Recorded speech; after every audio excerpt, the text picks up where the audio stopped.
When police investigated Heath Ledger's tragic death, a strange name kept coming up: Mary Kate Olsen. But when they brought her in, the situation took a darker turn. Probably no modern actor is more deserving of comparisons to James Dean than Heath Ledger. From his brooding roles to his dark personal secrets and tragic death, he lived life with a burning intensity that burnt out far too soon. When he was just 16, he graduated school in Perth and drove clear across Australia to live in Sydney and start work as an actor. For years he played small parts in television dramas, but when his break came, it was the big one. You're not as mean as you think you are, you know that? And you're not as badass as you think you are. In 1999, when he was just 20, Heath made a name for himself in 10 Things I Hate About You, an adaptation of William Shakespeare's Taming of the Shrew. The film rocketed him to fame in America, but also affected him in other tumultuous ways. He was afraid of being typecast forever in parts where he plays a heartthrob. In fact, he was so determined to avoid this that for the next year he turned down similar roles. But eventually he found one of the parts that would define his entire career. In 2005, he got the opportunity to work opposite Jake Gyllenhaal in Ang Lee's western romance Brokeback Mountain.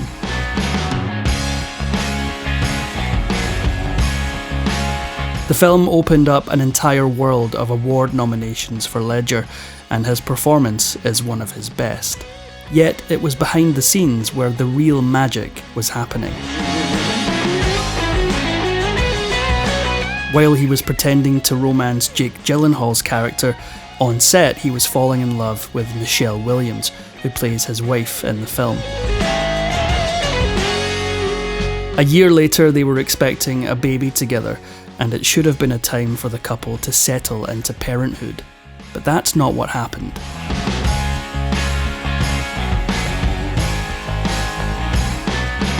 Throughout this time, Heath Ledger's star kept rising, but his new fame revealed disturbing tendencies. He'd always been a restless person, never wanting to act the same kind of part twice, yet never completely happy with his performances. Several people reported that during this time Ledger was a known drug user and liked to spend many a night on the town. He also had a particularly vicious relationship with Australian paparazzi, and even changed his mind about settling his family in Sydney after feeling the press were hounding him everywhere he went. Although Ledger denied the altercation, in 2004 the press reported that he spat at journalists on the set of his upcoming film Candy. In retaliation, members of the paparazzi squirted both Ledger and Michelle Williams with water guns while they were walking the red carpet at Brokeback Mountain's Sydney premiere. This was the ugly side of fame.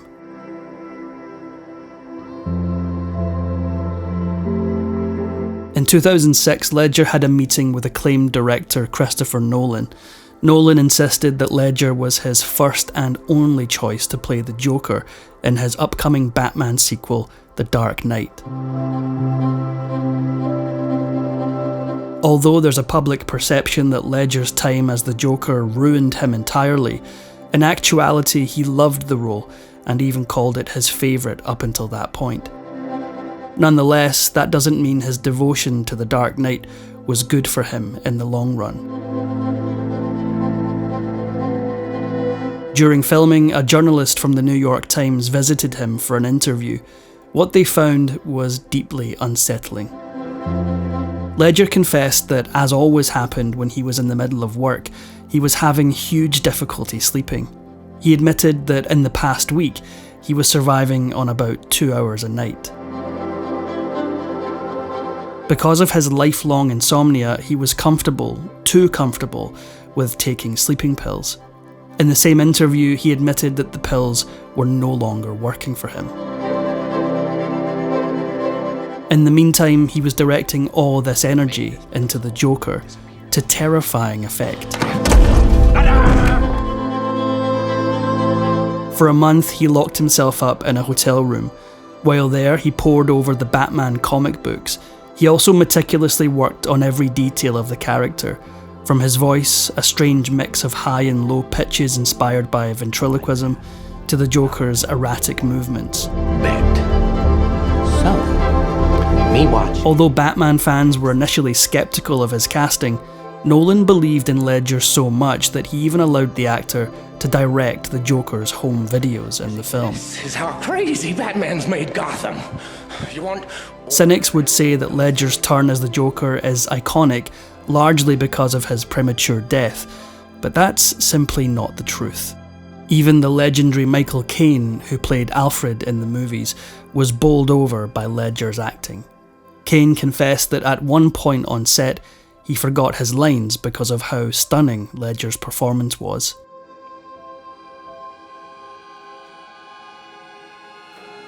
It's no small task to act as, in Ledger's words, a schizophrenic clown with zero empathy, day in and day out. He was open about the stresses the part was putting on his life. Although he loved going to work every day, he confessed that it was an exhausting process.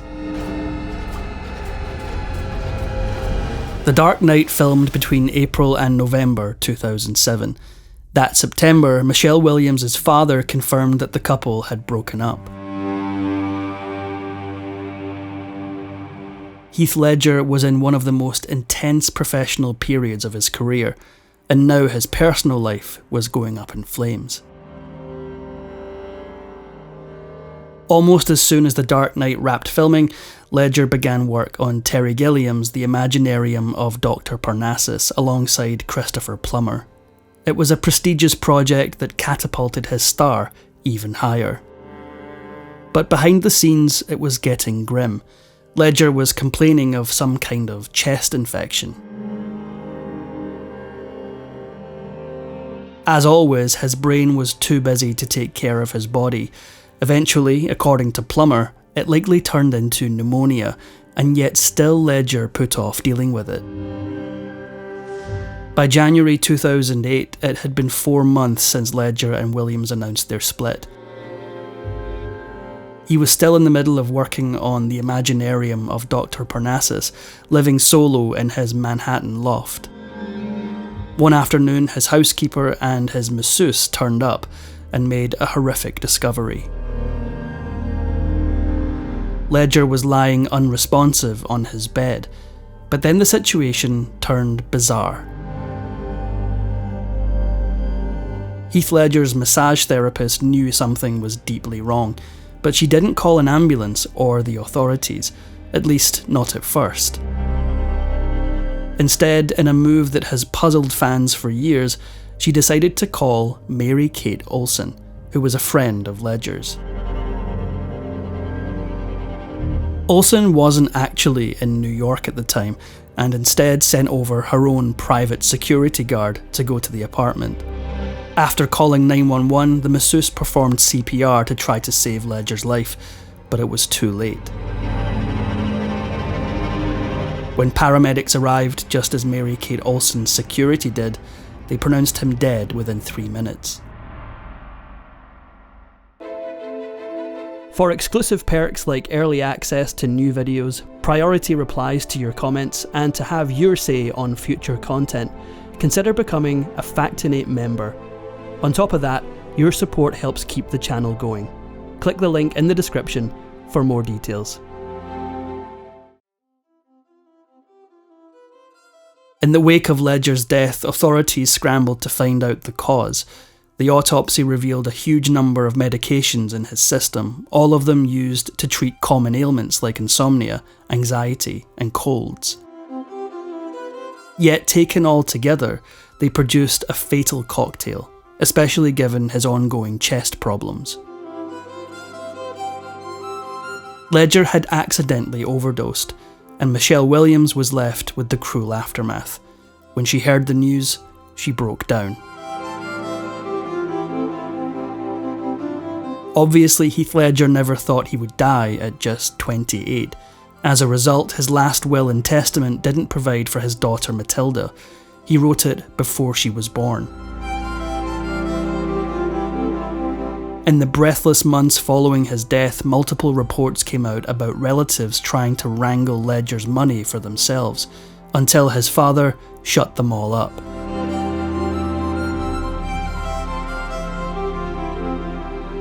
Kim Ledger insisted that there was no way they would take Heath's $16 million fortune, even if they had a legal right. Everything was to be left for his daughter. The months after Heath Ledger died were a whirlwind for everyone involved.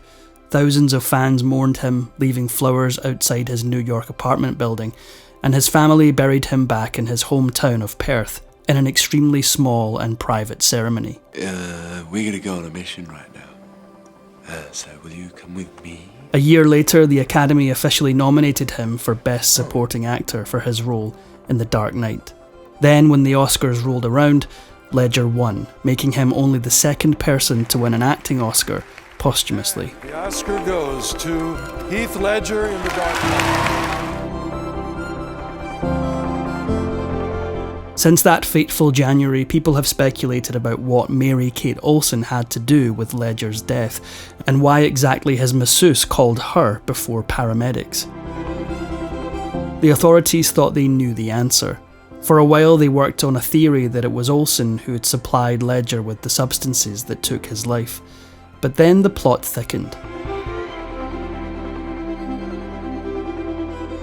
Whatever Mary-Kate Olsen does or doesn't know about Ledger, she was completely quiet about it. In the days following his death, she refused to talk to investigators unless they gave her immunity. Meanwhile, her representative released a statement denying her knowledge of the origin of the substances, as well as her involvement in his death. With nowhere else to turn, the authorities looked in a different direction. Once Heath Ledger's autopsy came out, no one could believe that any doctor would have prescribed him all those powerful medications together. As a result, the DEA investigated 2 of Ledger's physicians to see what they had actually prescribed him, yet still, they got no answers.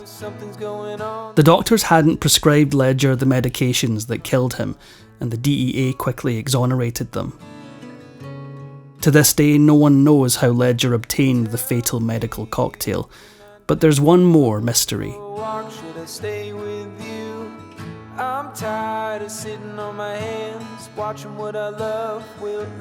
Another constant question surrounding Ledger is why his partnership with Michelle Williams broke up, right when he was taking on the role of the Joker.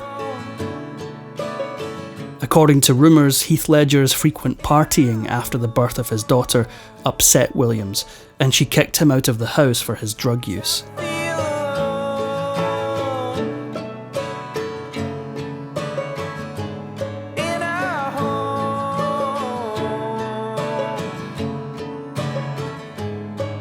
There's a lot of lore surrounding Heath Ledger's work as the Joker, but one of the confirmed stories is also the most disturbing.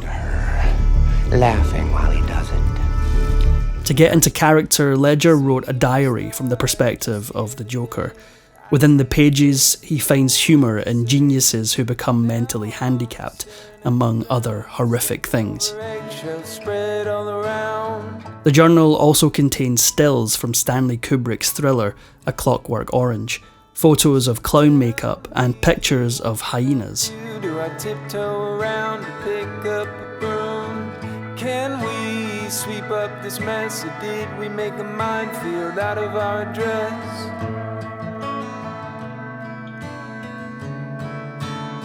Do you feel alone?